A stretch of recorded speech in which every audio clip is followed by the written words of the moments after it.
Doctor Agarwal's கண் மருத்துவமனை இலவச கண் பரிசோதனையை வழங்குகிறது. Book appointment now. மாண்புமிகு அமித்ஷா அவர்கள் திமுகவை வீழ்த்த வேண்டும் என்பதற்காக பெரும் முயற்சி எடுத்து வருகிறார்.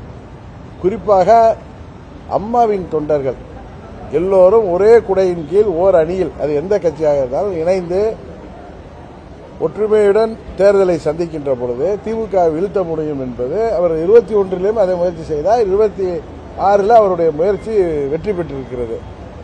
அவருடைய அந்த முயற்சிக்கு ஏதாவது ஒரு இடையூறு ஏற்படுகிற விதமாக அம்மாவின் தொண்டர்கள் யாரும் செயல்பட மாட்டார்கள். ஒரு அம்மாவின் தொண்டனாக அம்மாவின் தொண்டர்கள் எல்லாம் ஓர் குடையின் கீழ் தேசிய ஜனநாயக கூட்டணியாக இணைந்திருப்பதற்கு இடையூறு விதமாக நான் எந்த ஒரு வார்த்தையும் சொன்னால் அது நாகரிகமாக இருக்காது.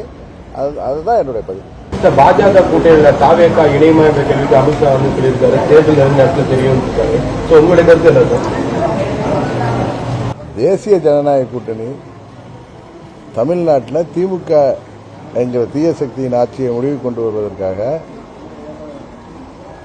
மத்திய உள்துறை அமைச்சரும் பாஜகவின் மூத்த தலைவர்களில் ஒருவருமான மாண்புமிகு அமித்ஷா அவர்கள் பெரும் முயற்சி எடுத்து வருகிறார்கள். அதனாலதான் இந்த என்டிஏ கூட்டணியை பலப்படுத்தி கொண்டு வருகிறார்கள். அதனால தேர்தல் நேரத்தில் தெரியும் சொல்லியிருக்காரு. என்னன்னு வெயிட் பண்ணி பார்ப்போம். அதாவது ஏற்கனவே ஏப்ரல் 11ஆம் தேதி அவர் இதை தான் சொன்னார், எங்க என்டிஏ கூட்டணி ஆட்சி அமையன்னு. நீங்க பலமுறை கேட்டப்ப அமித்ஷா அவர்கள் இதைத்தான் சொல்லியிருக்காங்க. ஏன்னா எப்பெல்லாம் மத்தியில் 2014 இருக்கட்டும் 19 இருக்கட்டும் மோடி அவர்கள் அறுதி பெரும்பான்மையோட வெற்றி பெற்ற போது கூட கூட்டணி மந்திரி சபை தான் அமைத்தார்கள். அதுதான் அவங்க தேசிய ஜனநாயக கூட்டணின்னு சொல்றதா தான் நான் நினைக்கிறேன்னு சொன்னேன். இப்ப அதை தான் அவர் சொல்லியிருக்காரு. சாத்தியம் எல்லாமே சாத்தியம் தானே, உறுதியாக இருக்கும். ஒத்த கருத்து உள்ள கட்சிகள், அதாவது கொள்கை வேறாக இருந்தாலும் திமுகங்கிற ஒரு தீய சக்தியை ஆட்சியிலிருந்து அப்புறப்படுத்த வேண்டும் அப்படிங்கிற ஒரே நோக்கத்தினாலதான் எல்லா கட்சிகளும் இணைஞ்சிருக்கோம்.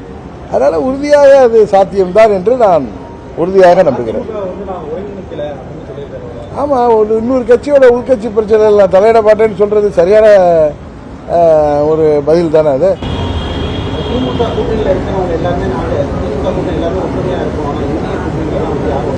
அப்படிலாம் ஒண்ணு அவங்க அப்பதான் அவங்க என்டிஏ கூட்டணி நாளுக்கு நாள் வலுப்படுவதை பார்த்து பயப்படுகிறார்கள் தெரியுது. திரு சண்முகம் சிபிஎம் லீடர் என்ன சொல்றாரு? திமுக சொன்ன வாக்குறுதிகள் எல்லாம் 21 சொன்ன வாக்குறுதிகள் எல்லாம் நிறைவேற்றினாதான் மக்களை தைரியமாக சந்திக்க முடியும் அப்படின்னு சொல்றது என்ன அர்த்தம்? அவங்க வாக்குறுதிகள் எல்லாம் நிறைவேற்றல. ஏன்னா இன்றைக்கு விவசாயிகளாக இருக்கட்டும், ஆசிரியர்களாக இருக்கட்டும், மருத்துவர்களாக இருக்கட்டும், பகுதி நேர ஆசிரியர்களாக இருக்கட்டும், அரசு ஊழியர்கள் அனைவருமே சாலைக்கு வந்து தேர்தலுக்கு முன்பு திமுக சொன்ன வாக்குறுதியை நிறைவேற்ற வேண்டும் என்று மாற்றுத்திறனாளிகள் உட்பட அனைவரும் போராடி வருகிறார்கள். அதனால திரு சண்முகம் அவர்களே அந்த கருத்தை சொல்றாரு. அது மாதிரி திரு திருமாவளவன் திடீர் ஒவ்வொரு கருத்தை சொல்றாரு. இன்னும் தேவையில்லாம இன்னொரு கூட்டணியில் உள்ள கட்சிக்கெல்லாம் அவர் வந்து பிரிஸ்கிரிப்ஷன் கொடுக்கிறார். அதனால அவங்க வந்து எங்க கூட்டணி பலப்படுவதை பார்த்து உறுதியாக அவர்கள் அச்சத்தில் இருக்கிறார்கள் என்பதால்தான், அதாவது புலிக்கு பயந்தவங்க எல்லாம் என் மேல வந்து படுத்துங்கன்னு சொல்ற மாதிரி நாங்க ஒத்துமையா இருக்கோம் சொல்றது அது அப்படிதானே தவிர அதை மற்றபடி தேசிய ஜனநாயக கூட்டணி தினம் உறுதிப்பட்டு வருகிறது. இன்னும் சில கட்சிகள் திமுகவை வீழ்த்த வேண்டும் என்று நினைக்கிற கட்சிகள் உறுதியாக எங்கள் அணிக்கு வரும். ஏன்னா அவங்க வாக்குகள் திமுகவுக்கு எதிரான வாக்குகள் சிதறக்கூடாது என்கிற ஒரே நோக்கத்தில் அவங்க எங்கள் கூட்டணியை பலப்படுத்துவார்கள் என்கிறது தான் உண்மையாக இருக்க போகிறது.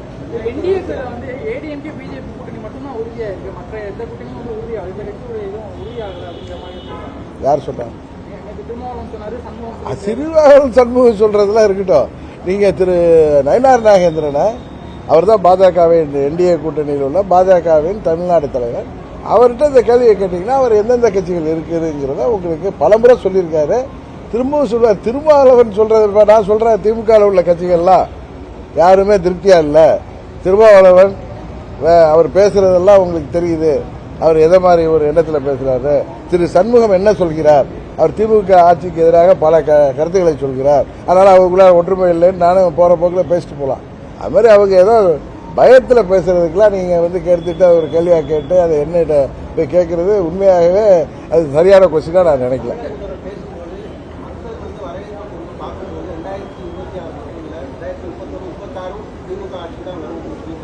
நான் இன்னைக்கு தமிழ்நாடு இருக்கிற நிலைமையை பார்க்கும் பொழுது 26 இல்ல 31 இல்ல 36 திமுக ஆட்சி வரவே வராதுங்கிறது தான் இன்றைக்கு இருக்கிற நிலைமை. அதான் உண்மை. திமுகவை சேர்ந்த அமைச்சர்கள் அவங்க பேசுகிற பேச்செல்லாம் ரொம்ப மக்களை ரொம்ப அவமதிக்கிற விதமாக தொடர்ந்து பேசிட்டு வர்றாங்க. அதனால தான் முதலமைச்சரை நான் தூங்கி எந்திரிச்சா எங்கள் கட்சிக்காரர்களோ அமைச்சர்களோ என்ன செய்கிறாங்கிறதே எனக்கு பயமாக இருக்குங்கிற அளவுக்கு தான் இருக்குது. அது குறிப்பாக திரு கண்ணப்பன் அவர்கள் முன்ன அப்படி தான் ஒரு அதிகாரியை பேசி இதே மாதிரி அவதூறாக பேசினது, இது மாதிரி ஒரு அமைச்சராக இருந்தவர், நீண்ட நாள் அனுபவம் உள்ள ஒரு அரசியல் தலைவர், ஒரு எவ்வளவு துயர சம்பவம், எவ்வளவு கொடுமையாக ஒரு சிறுத்தை தாக்கி உயிரிழந்திருக்காங்க. இந்த மாதிரி மிருகங்கள் தாக்குவது சகஜம்தான் மனிதர்களை அப்படின்னு சொல்றது, இது என்ன கொடூரத்தன்மையா இல்லை அவங்களுக்கு எதுவும் நிலை தடுமாறி இருக்காங்களா என்னங்கிறதே தெரியல. இதுக்கெல்லாம் தமிழ்நாட்டு மக்கள் உறுதியாக 26 சட்டமன்ற பொதுத் தேர்தலில் நல்ல முடிவு தருவார். டாக்டர் அகர்வால்ஸ் கண் மருத்துவமனை இலவச கண் பரிசோதனையை வழங்குகிறது. Book appointment now.